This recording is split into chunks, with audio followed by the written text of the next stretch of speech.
मैं आमंत्रण देवत हूं हमार बीच आज के माई पहुना ओकर धर्म पत्नी श्रीमती कौशल्या देवी साय जी, अध्यक्ष अखिल भारतीय कंवर समाज पमशाला महिला प्रभाग के हमार बीच आज बैठे हैं। जोरदार ताली बजा के आप मन स्वागत करो। मैं उद्बोधन भर सादर आमंत्रित करत हूं श्रीमती कौशल्या देवी साय जी ला।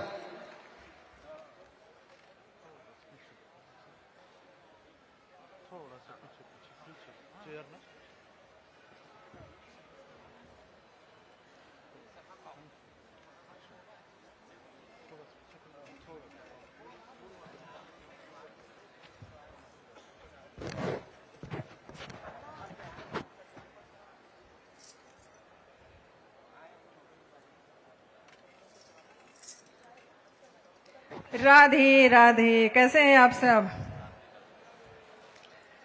पूरा अपना आंगन, अपना घर, अपना परिवार, बहुत सुंदर मंच, इसके लिए आप सबको बहुत बहुत धन्यवाद। और हमारी समधी साहब मीरी जी को बहुत बहुत धन्यवाद कि उनकी अगुवाई में आज हम सब सजातीय बंधु एक आंगन एक छत के नीचे जाने कहां से विराजमान हैं और इस तरीके से सब एकत्रित हुए हैं अपनी खुशियों को मिलकर बांटकर जीने के लिए। तो आप सभी आगंतुकों को बहुत बहुत बधाइयां, बहुत बहुत शुभकामनाएं और बहुत बहुत बधाई।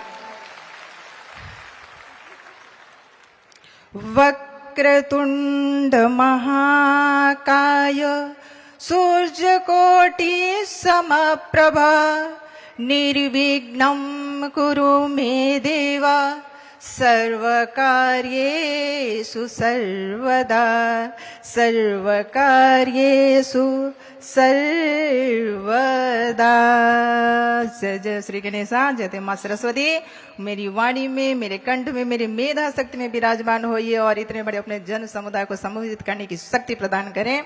इस तरीके से मैं अपने संत समाज और गुरु सत्ता की परंपरा के अनुसार मंच से विराजमान मेरे से जितने बड़े हैं छोटे हैं, मंच पे बैठने के बाद सभी स्वजन बड़े हो जाते हैं और देवतुल्य हो जाते हैं। उन सभी के चरणार बिंद में मैं कौशल्या विष्णुदेव साय नमन करती हूँ, प्रणाम करती हूँ, धन्यवाद। और मंच से विराजमान, वैसे भी हम आदिवासी समाज से आते हैं और अपने से बड़ों का नाम लेते नहीं हैं, पर आज इन्हीं सबका आशीर्वाद है कि आज आपके सामने इस इतने बड़े मंच में हम लोग इसका भी उपयोग करते हैं। तो मंच से जितने भी विराजमान हैं, हमारे आदरणीय पूजनीय यशस्वी हमारे आपके छत्तीसगढ़ के मुख्यमंत्री हमारे पति परमेश्वर और आपके साय जी आदरणीय श्री नंद कुमार साय जी, हमारे काका साहब पूर्व अध्यक्ष राष्ट्रीय केंद्रीय अजजा आयोग भारत सरकार, श्री महेश पैकरा जी पूर्व विधायक, श्री चिंतामणि महाराज जी पूर्व संसदीय सचिव, श्री रामसेवक पैकरा जी पूर्व मंत्री छत्तीसगढ़ शासन, श्री सत्यानंद राठिया जी पूर्व मंत्री छत्तीसगढ़ शासन, श्री ननकी राम कंवर जी पूर्व मंत्री, श्री राव पवन सिंह जी अध्यक्ष मध्य प्रदेश कौरव समाज से, मैं स्वयं कौशल्या साय पूर्व अध्यक्ष कंवर समाज पमशाला से, श्रीमती रंजना कंवर जी हमारी समधन, श्री टीकाराम कंवर जी हमारे समधी साहब, श्रीमती उर्मिला पैकरा जी हमारी दीदी जी, श्री उपेंद्र दीवान जी, श्री राजेंद्र राजू समधी जी, श्री रघुवीर सिंह जी पूर्व जज, श्री के आर दाऊ जी पूर्व प्रदेश अध्यक्ष कंवर समाज,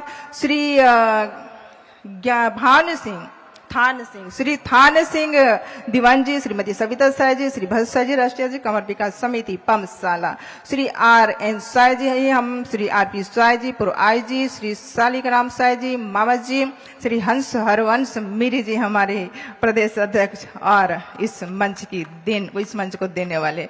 तो बहुत बहुत धन्यवाद, बहुत बहुत शुभकामना, बहुत बहुत बधाई। इस मंच से जितने भी हमारे छत्तीसगढ़, मध्य प्रदेश, झारखंड, ओडिशा, महाराष्ट्र, आंध्रा और न जाने कहां से आए हुए आप सभी अतिथियों का मैं दिल से अभिनंदन करती हूं, स्वागत करती हूं। और जिस तरीके से आप सबने पूर्व वक्ताओं से, हमारे भैयाओं से, काकाओं से, मामाओं से आप सबने अपने समाज के हित के लिए बहुत अच्छी अच्छी बातों को आपने श्रवण करा है, सुना है। और सर्वप्रथम मैं भूल जा रही थी, और सर्वप्रथम हमारे जो स्वागत करने के लिए आए हमारे बीच में बच्चों, उन सभी को बहुत बहुत शुभकामना, बहुत बहुत आशीर्वाद। वो कितने सुंदर अपनी संस्कृति के ताल पर थिरक रहे थे और हम सबका स्वागत कर रहे थे। तो उन बच्चों का भविष्य उज्जवल हो और जितने भी हमारे युवा साथी और बच्चे बेटे बेटियां हैं उन सबकी बहुत बहुत आशीर्वाद, हम सबका कृपा दृष्टि उन पर सदा बरसती रहे और हमारी नजरों में रहे। तो आज का ये बहुत सुंदर कार्यक्रम है, बहुत विशाल जनसंख्या है और हाँ, ये जो परंपरा है हमारी उसकी देन है। आप मानो या न मानो, जब तक कोई ईश्वर है उसका साथ है तब जाकर के ये छत हमें नसीब हुआ है। तो यदि आप कहते हैं कि मुख्यमंत्री कैसे मिला, तो सही बात है, मैं मानती हूँ सत्ता को, वो दिखाई नहीं देता है पर आज उसका आशीर्वाद है, उसकी कृपा है। हम गुरु सत्ता वाले हैं, गुरु जी का आशीर्वाद रहा हमारे साथ कई सालों पहले। गुरु जी आज वो ब्रह्मलीन हो गए, उन्होंने कहा था साईं जी को कि बेटा तेरे को मैं छत्तीसगढ़ के उस अंतिम कुर्सी तक लेके जाऊंगा और तुझे विराजमान करूंगा। आज हमने अपने विश्वास को नहीं को इधर उधर नहीं डोलने दिया, आज उसके चरणों में हम सदा नमन करते रहे और आज उस कुर्सी पर आपके आशीर्वाद से, आप सबके सहयोग से, आपके स्नेह से शायद उस कुर्सी पर विराजमान है। इसीलिए हम कहते हैं जो आज जहां आप आस्था को साथ लेकर के चलते हैं और उसका अनुसरण भी करते हैं तब जाके हमारा जीवन सफल होता है। आज हम उच्च शिक्षा प्राप्त तो कर रहे हैं, कहीं ना कहीं हम अगर देखें, अगर पीछे मुड़ के देखें, हम तो यहाँ बैठे हैं, हम ऊपर तक देख रहे हैं, एक भी अभी तो बहुत सारे स्वागत करने के लिए नीचे उतर आते, कुर्सियां खाली हो गई, पर बीच में मैंने देखा था सारी कुर्सियां भरी हुई थी, सारी कुर्सियां भरी। तो ये है हमारे उच्च शिक्षा की देन कि आज हम उस चीज को समझ रहे हैं, उस चीज को पाने के लिए इस मंच पर आए हैं कि आज हमारा समाज क्या है, समाज किसे कहते हैं। आप इस सब के लिए आपको आगे आना होगा और कर्म यदि आपको अच्छा करना है तो धर्म से जुड़े रहना होगा। आज हम शिक्षा प्राप्त करके ये बोलते हैं कि हम जहाँ मंदिर बना रहे हैं वहाँ हॉस्पिटल होना चाहिए, हम जहाँ आज धर्म के नाम पर पंडाल लगा रहे हैं वहाँ पे बच्चों के लिए कुछ अच्छा शिक्षा व्यवस्था के लिए पंडाल लगनी चाहिए, उनके ज्ञान के लिए होनी चाहिए। पर मैं माता और बहनों, पिता तुल्य सज्जनों, मैं आपको ये बताना चाहूंगी, आप दक्षिण भारत जाकर के देखिए, दक्षिण भारत में हर वर्ग उच्च शिक्षा प्राप्त है पर कहीं ना कहीं धर्म के साथ वो आगे बढ़ रहा है। तो इसीलिए अपने जब तक आप धर्म अच्छा करेंगे तब जाकर के आपको कर्म का रास्ता खुलेगा और तब जाके आप अच्छा कर पाएंगे। आप किसी भी भगवान को मानो, जरूरी नहीं कि जो हम कहें वही मानो। आप 33 प्रकार के हमारे देवी देवता हैं, उसमें आप किसी को भी लेकर के चलिए। अभी 22 जनवरी को राम राज्य की स्थापना हो गई है, देखिए कितना सुंदर। आप अगर उसके पीछे जाकर के देखेंगे तो क्या वो बेवकूफ थे जो बलिदान हो गए, जो बेवकूफ थे क्या वो शहीद हो गए? कितने माओ ने अपनी संतानों को खोया, कितने पत्नियों ने अपने पतियों को खोया, कितनी संतानें अपने पिता को खो दिए, कितना भाई अपने भाई को खो दिया। तो ये महज एक कल्पना नहीं है, ये है। राम कल भी थे, राम आज भी हैं और राम कल भी रहेंगे। और जो हमें ये मनुष्य तन मिला है महज ये 13 दिवस का है। 13 दिन के बाद आपका अस्तित्व सिर्फ आपके परिवार वाले जानेंगे और आज की ये भागम भाग जिंदगी में वो परिवार भी 13 दिन के बाद आपको भूल जाएगा। जब तक आपका 10 कर्म नहीं होता, आपका क्रियाकर्म पूरा नहीं हो जाता, तब तक आपका नाम ये मेरी माँ, मेरी माँ, मेरी माँ, मेरी माँ और मेरे बाप और मेरे बाप, मेरे भाई और मेरे बंधु, मेरा सगा चलता रहता है। लेकिन जिस दिन वो 13वीं पूरा हो जाता है उसके बाद आप देखिएगा जीवन उसी तरह चलने लगता है। वो कौन था, कहाँ से आया, बस एक नाम रह जाता है। आज इस मंच से मैं ज्यादा समय नहीं लूंगी क्योंकि अब आपको सीएम साहब का भी सुनना है। तो इस तरीके से हमें अब उस राम राज्य में रहना है, धर्म के साथ चलना है और जो मानते हैं उसको बाध्य नहीं भी करना है। वो उनकी आस्था है, उनकी श्रद्धा है कि वो मानते हैं, क्योंकि उनको जीवन में शायद कहीं ना कहीं कुछ अनुभव मिला होता है। अगर हमें कहेंगे तो हाँ, हमारी दिनचर्या आज बहुत व्यस्त हो गई है, उसके बाद भी हमारा जो नियम है 4 बजे, 3:30 बजे से 4 बजे उठने का, वो नित्य निरंतर हम उसी तरह उसी क्रम में चल रहे हैं।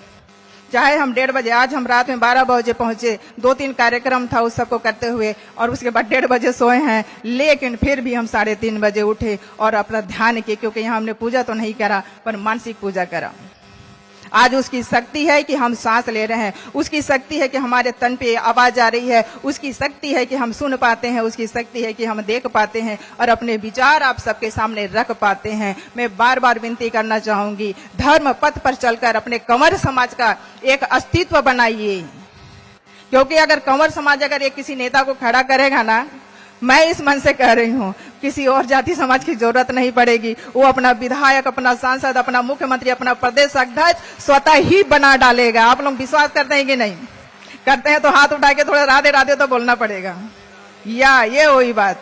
तो इस तरीके से आप धर्म पथ पर चढ़िए और अपनी संतानों को कार के साथ संस्कार दीजिए। उसके बाद में देखिएगा बच्चा कार में आपको लेके चलेगा और हर जगह उस बच्चे के नाम से आप जाने जाएंगे।